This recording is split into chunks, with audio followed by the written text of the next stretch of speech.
Okay, ayan.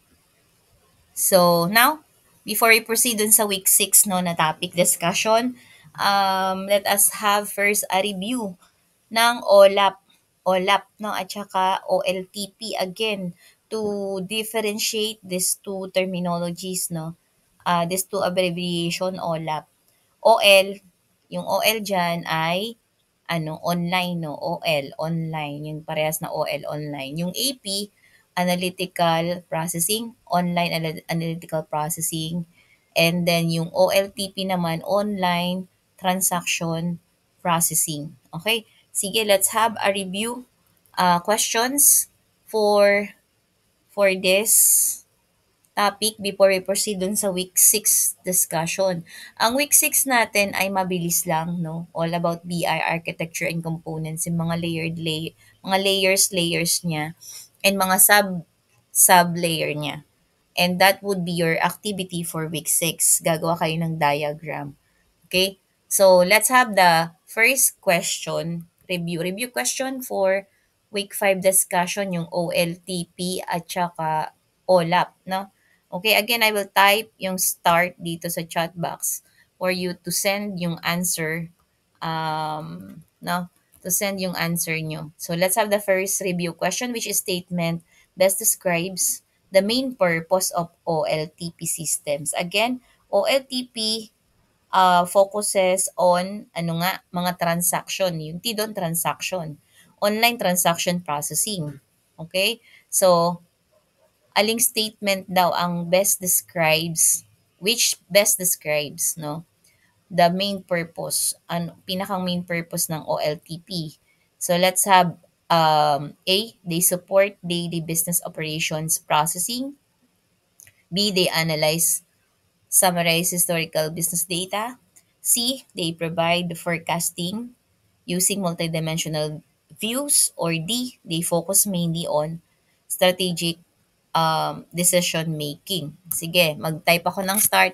You may send your answer dyan and then magta-type ako ng stop. Ibig sabihin, okay na, i-check na natin yung mga sagot ninyo. Let's see your answer. Okay, so OLTP, nag-stop na ako na guys, no? Okay, let's see your answer. Ano yung sagot dyan? They support daily business operations processing, no? Yun pa lang, daily business operations. It is referring to transaction processing, di ba? Pag sinabing transaction, daily yan, right? So, correct. You got it correct, no? Si Justin Padora yung nauna sa pagsagot. Justin Padora, followed by Jacob Alocon, Lester Plandaño, Mark Justin Nael, Farana Muhaimen, Eileen Pepa, ah, Aaron Angelo Aquino, Alona Jane Patino, John Ray, Kai Lugon, John Vel Basbas, Jonalyn Madrigal, Raymar Cabantog, Lemuel, Doblada Katrina Makalinaw, Brian Blaza, Ariel Marie Navea. Magkasunod silang dalawa. Oh, ang cute. Ariel, magkaiba yung spelling ng pangalan nila eh. Oh. Ariel, 'di ba no? Ariel at saka Ariel, oh 'yun. Iverson, no? Sabihin na lang natin na Bea at saka si Villar. Ang cute eh, magkasunod sila, no? Oh, ayan. Si Jefferson Orsino, Ian Christopher Almadobar, si Cyrene. Okay, humabol tong mga 'to.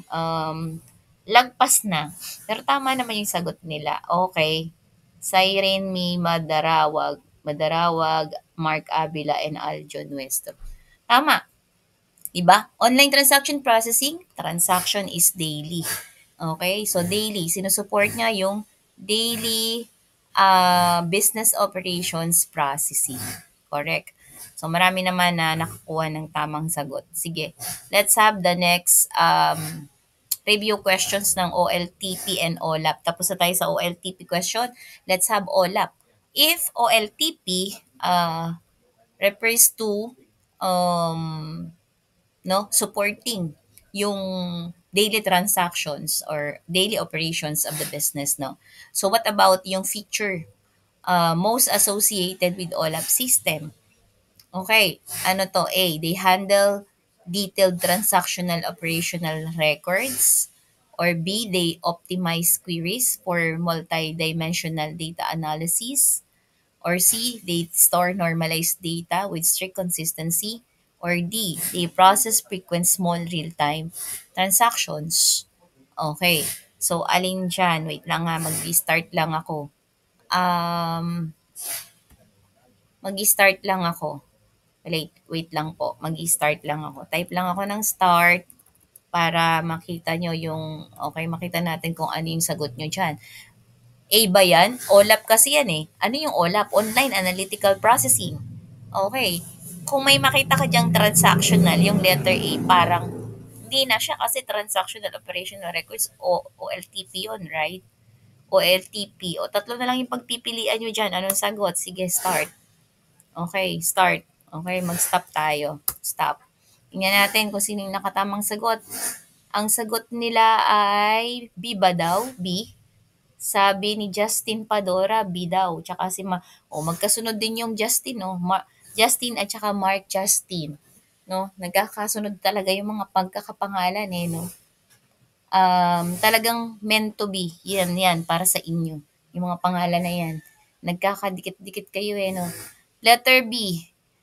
They optimize queries for multidimensional data analysis. Okay. So, yung OLAP, analysis, may term na analysis. Pasok. Okay. So, yun. Okay, letter B. Letter B, correct. Na-optimize niya yung queries. 'Di ba? Yung OLAP sabi natin, pwede tayong we can do the dice. Ano yung dice? Slice rather, slice. Nag-i-slice tayo, no? Dice, o nga, nag-i-slice tayo ng one part of the record, halimbawa 2025 sales lang, or multi-dimensional, marami, two or more dimension for data analysis. Okay, correct. Letter B, si Justin Padora, Mark Justin Nael, Ian Christopher Almadobar, Jonaline Madrigal, Siren May Madarawag, John Ray Kyle Lugon, Ariel, Marie Navea, Eileen Pepa, Farana, correct nyo ako kapag mali-mali. Oo, normal yun. Farana, Muhaymin, kasi iba-iba yung pangalan yun. No? Farana, Muhaymin, Raymart, Kabantog, Lester, Plandaño, Aljon Nuestro, Aaron Angelo Aquino, Edson Narvaez, Lemuel, Doblada, Brian Blaza, Ariel, Everson Villar, Katrina Makalinaw. Okay. So, umabot si Jeff Bryan, Jacob, and Allen. Correct. Okay. So, makikita nyo pagka multiple choice questions, pag meron lang isang word doon na sabi mo, parang iba to. Ito ay para doon sa isa. So, hindi na siya kasali. X na, no? Ang technique sa pagsagot ng multiple choice question is by elimination. Aalisin mo yung sabi mo hindi ito yon, o di mababawasan na lang. So tatlo na lang, o tapos hindi rin ito yon, o dalawa na lang, 50% in probability of getting the correct answer. So ganun lang yon, no? Next question, which database design? Okay. Database design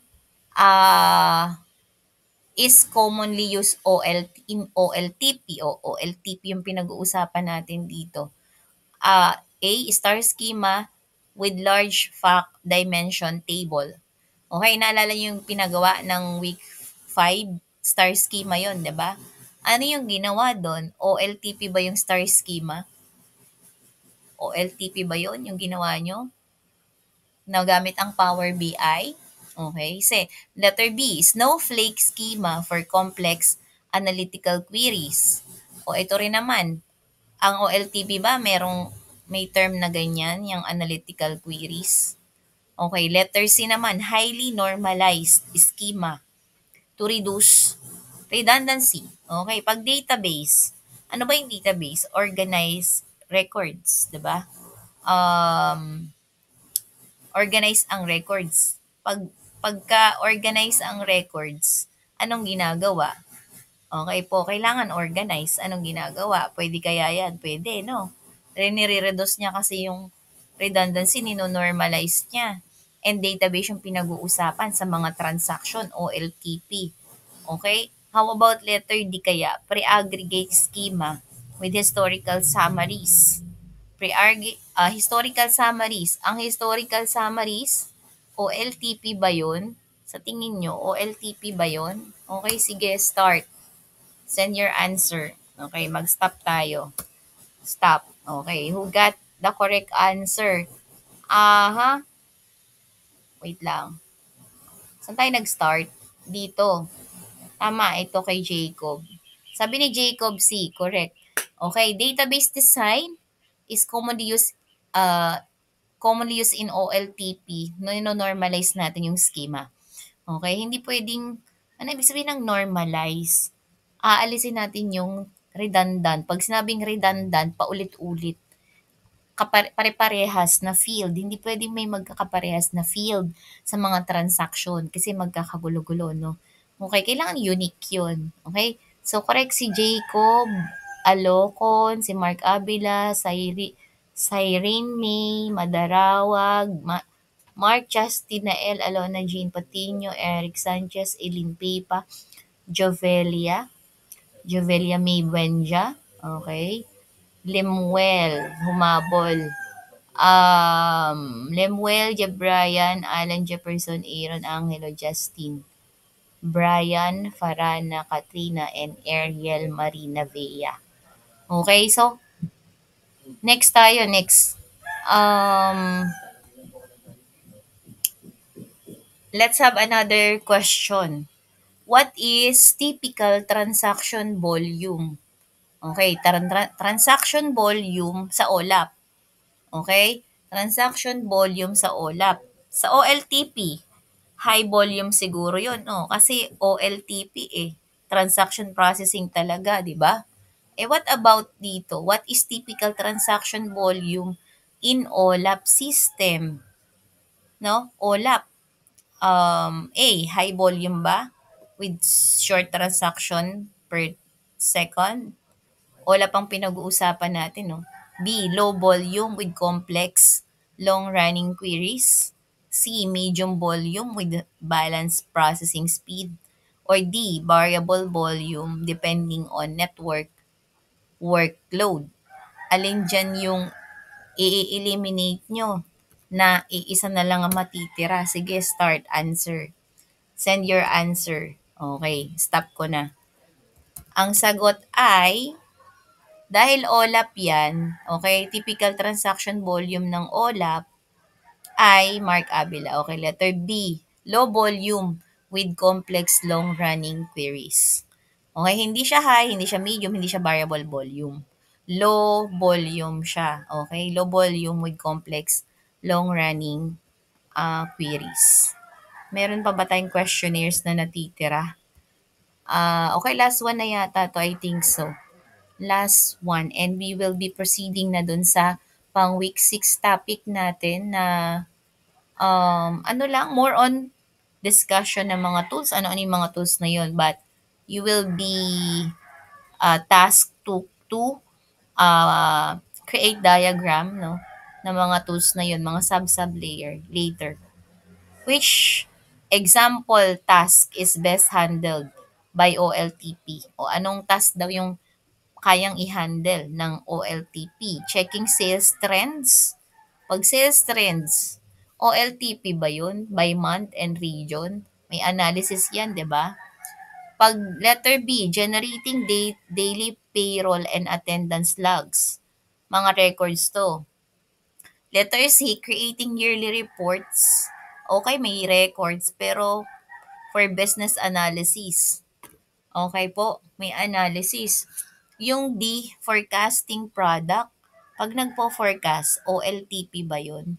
Demands using simulations. Sige, start tayo. Start. Anong sagot? Okay, stop natin. Stop. Ilan ang nakasagot? Okay, stop na ako. Nag-stop na ako. So, ano yung mahahandle ng OLTP, Online Transaction Processing? 'Di ba letter, saan tayo nag-start? Dito. Wait lang ah. Letter ano siya, ah, saan tayo nag-start? Ayun. Si Mark Justin Nael. Tama, letter B, generating daily payroll and attendance logs. Kasi recording siya, 'di ba? Focus siya sa recording ang online transaction processing. Yung A hindi naman recording, no? Analyzing 'yun ng sales trends eh. Yung B, recording niya ng mga daily payroll and attendance logs. Attendance logs pa nga lang, automatic recording na 'yan. Yung letter C may may reports. Okay po, an analysis. So, OLAP yun. Forecasting OLAP din yun. Okay, so correct si Mark Justin Nael, Cyrene May, Madarawag, Jacob Alocon, Farana Muhaymin, Ian Christopher Almodovar, Justin Padora, Elin Pepa, Edson Narvades, Alona Jean Patino, John Ray, Kay Lugon, Jovelia May, Buenja, Aaron Angelo Aquino, Eric Sanchez, Brian Blaza, Katrina Makalinaw, and Allen Humabol. Okay. So, okay. So, we're done. Proceed na tayo dun sa week 6. Week 6 na tayo ngayon and we have one more face-to-face and one more online classes before midterm exam. Okay, malapit na yung midterm exam natin. So, make sure lahat ng videos na in-upload ko, reviewin nyo, no? Okay, reviewin nyo po para makasagot sa midterm exam. Medyo yung mga tanong doon, kung wala yung eksaktong tanong, at least medyo related, no? Or wag mag-depend kung ano lang yung lecture. Pwede kayong mag-research pa rin, syempre. Okay, research more on related dun sa mga topics per week natin. Baka sabihin nyo, ma'am, wala naman yun dun sa pinag-usap. Oo, wala. Pwedeng wala, pero related. Okay? Related siya. Associated. Hindi man kasi pwedeng word for word ang ilalagay mo doon na tanong sa mga exams. Hindi naman. Hindi pwedeng ganun, no? May analyzation pa rin kayo doon na gagawin, syempre. BI architecture, explore BI architecture and evaluate layered BI components. Sige. Punta tayo. Ilan lang slides to? 19, pang 14 na to actually. So, exploring business intelligence, architecture, ano-ano yung mga architecture ng business intelligence.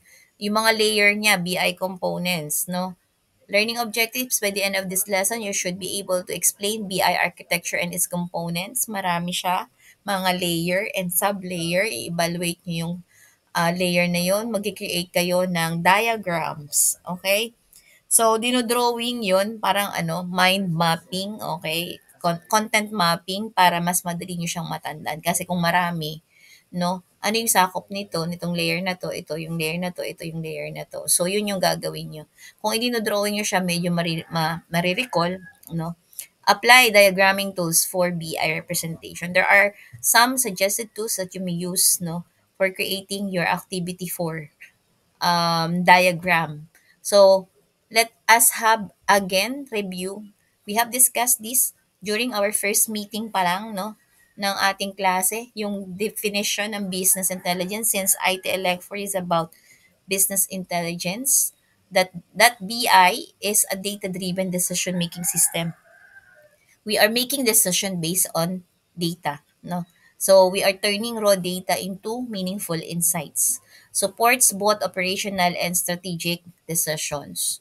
So let's have the BI architecture. Ito na yung BI architecture bumubuo ng BI, 'di ba? We have different sources, data sources, Excel, database and more, no? POS and more.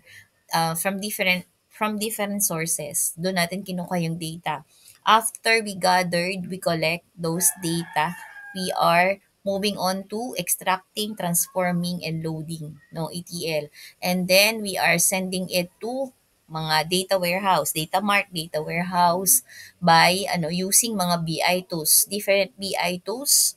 I have introduced to you already, Orange, Power Query, no, and sa week 5 natin is Power BI, no? Power BI desktop na used by users, not tayo, okay? So multi-layer design for efficiency and scalability.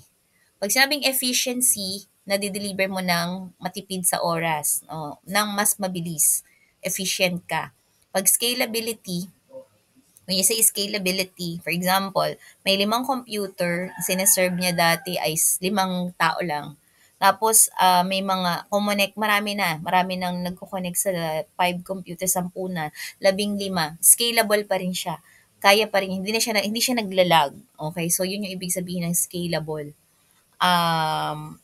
It can still perform, no, nang hindi naglalag.